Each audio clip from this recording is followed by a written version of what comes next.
Hey, what is up?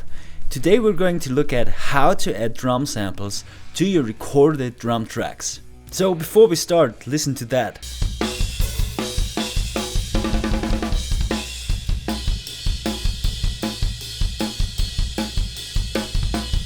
And now, listen to that.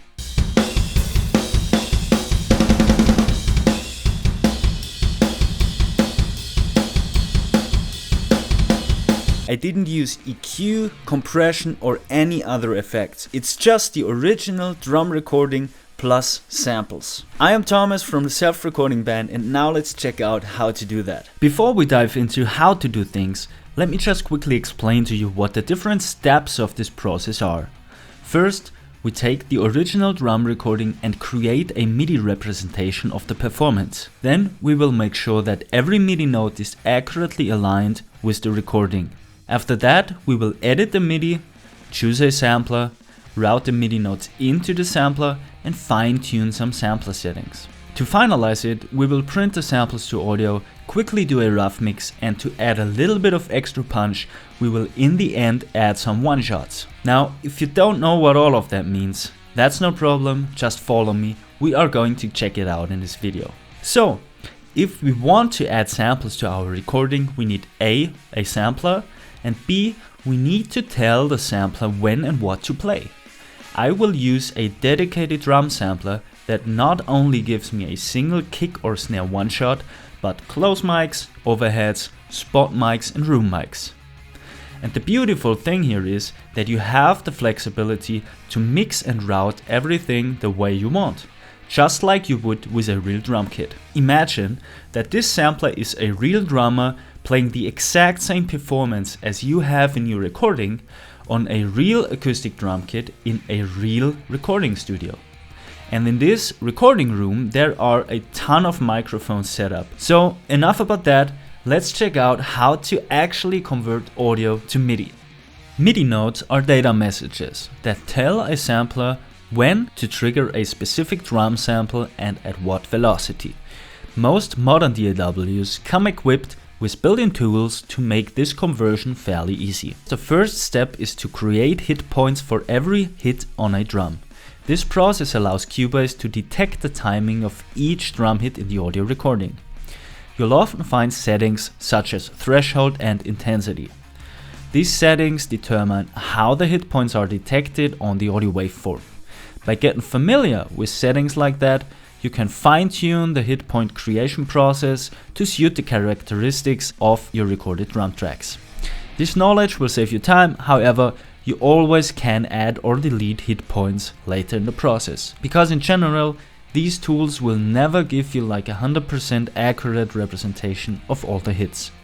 Depending on how well the hit points are detected, you may find some hits not being recognized at all or way too many hits due to bleed from other instruments like hi-hats.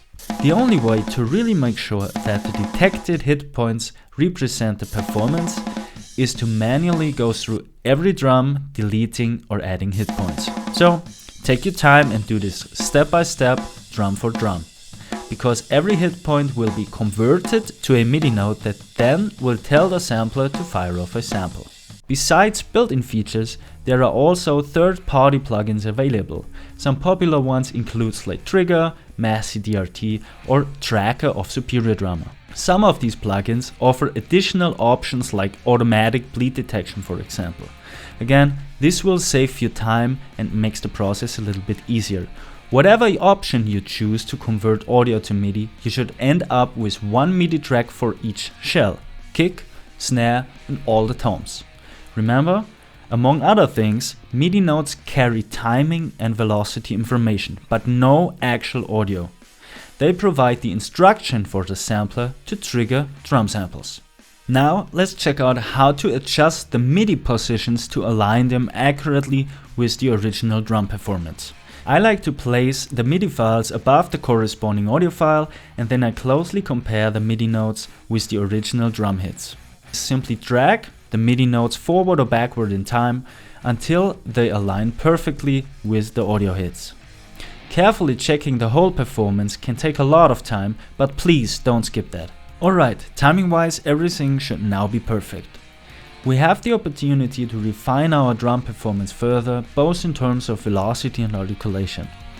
Velocity represents the intensity or strength of each drum hit, while articulation defines the different sounds a drum can produce. In addition to articulations, adjusting velocity is crucial to achieving a dynamic and natural sounding drum mix. While in mixing, audio compression is also a big part. Lowering or compressing the MIDI velocity intentionally can lead to a more controlled drum performance when we mix the samples and the original drums.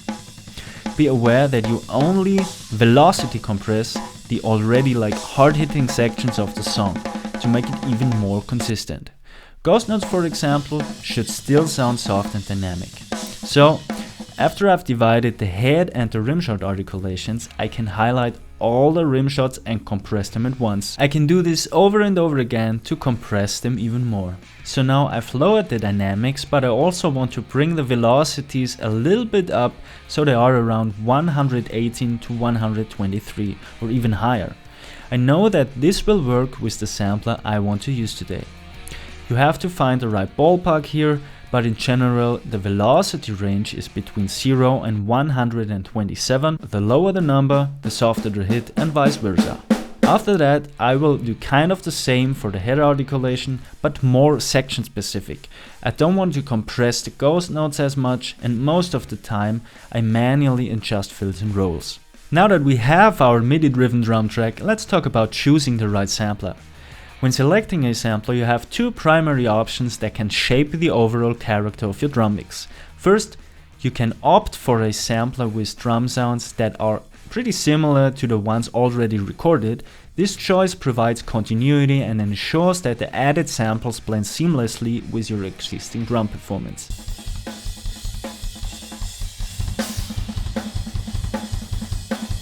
Alternatively, you can choose a sampler with drum sounds that are different from what you've recorded. This option allows you to fill in any missing elements in your drum mix. For example, if your recorded snare lacks body or has been heavily damped, you can select a snare sample with a more open sound to bring in that missing characteristics.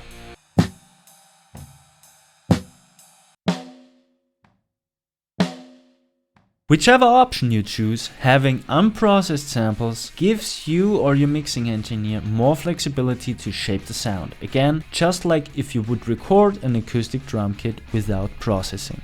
So, whether you're aiming for a consistent and complementary drum mix or looking to enhance the recording with missing elements, your choice of a sampler can play a significant role in achieving the desired drum sound, right? After you've committed to a drum sampler, it's time to delve into the concept of routing and the importance of using a multi-output sampler for a more professional mixing experience, simulating the real-world aspects of drum recordings. When recording acoustic drums, you can combine close mics, spot mics, overheads, and room mics. However, it's crucial to acknowledge that in a real recording environment, all close mics also pick up sound from other instruments, pick up what we call bleed. In the virtual drumming world, a VSDI drum sampler replicates this characteristic by incorporating bleed among the drum elements, just like a real drum kit recording. And you also can change the volume of the bleed on different tracks. However, since we are only triggering the individual shells of the sampler, our virtual overheads and room mics will only capture the sound of the shells and no cymbals. By using a multi-output setup, you can route each drum element to separate tracks in your DAW, allowing for individual processing, just like when recording a real drum kit with dedicated microphones for each purpose. Now it's time to fine-tune the sampler to fit your mix perfectly. One of the key adjustments I make is changing the pitch of the shells to match the original drum recording. To achieve this, I use a plugin like FabFilter's Pro Q3 with an analyzer. By analyzing the real drum recording, I identify the fundamental note of the drum. With this information, I can then adjust the pitch of the sampled drum until it matches the fundamental note of the real drum visually. You also can experiment with other sampler parameters to change the sustain of the drums, for example. These adjustments sometimes help to shape the drums to better fit the mix and create the desired sound. With all the adjustments made, it's time to print the samples to audio.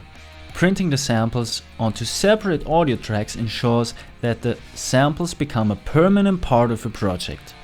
Having the samples in audio format allows for easier project sharing and collaboration, ensuring that others can hear your drum mix as intended, even if they don't have the same virtual instruments or samplers. Additionally, another crucial reason for printing the samples is for backup purposes.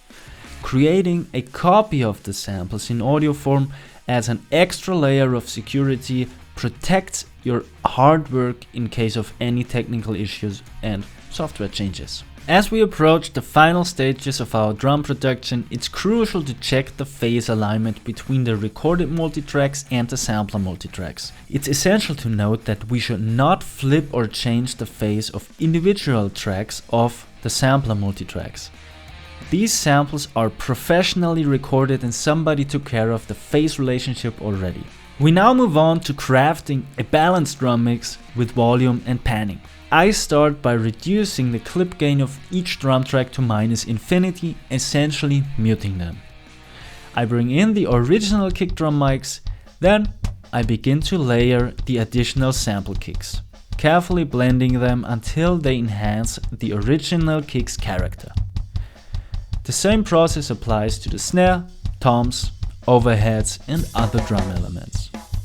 I bring in each recorded drum track, adjust its volume, and then I complement it with the appropriate sample.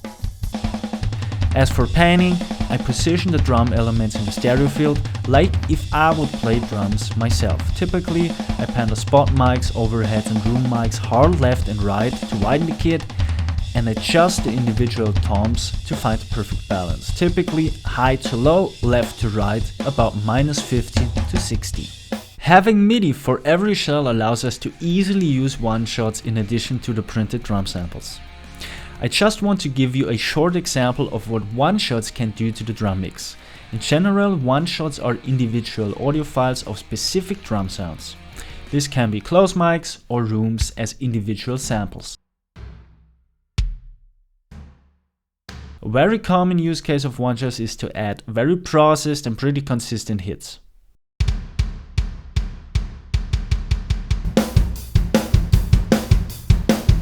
We've covered crucial steps from converting audio to MIDI, adjusting MIDI positions, tweaking the sampler, choosing the right sampler, editing articulation and velocity, routing, and the concept of using multi-output VSTIs. And in the end, we added some one-shots. Don't forget the creative potential of one-shots because you can add unique elements like shakers, claps, tambourines or whatever. Remember, each step of this process contributes to the overall quality and authenticity of your drum mix. The art of adding drum samples takes time and practice to master, as always, but with dedication, you will achieve professional great results. Thank you for joining me.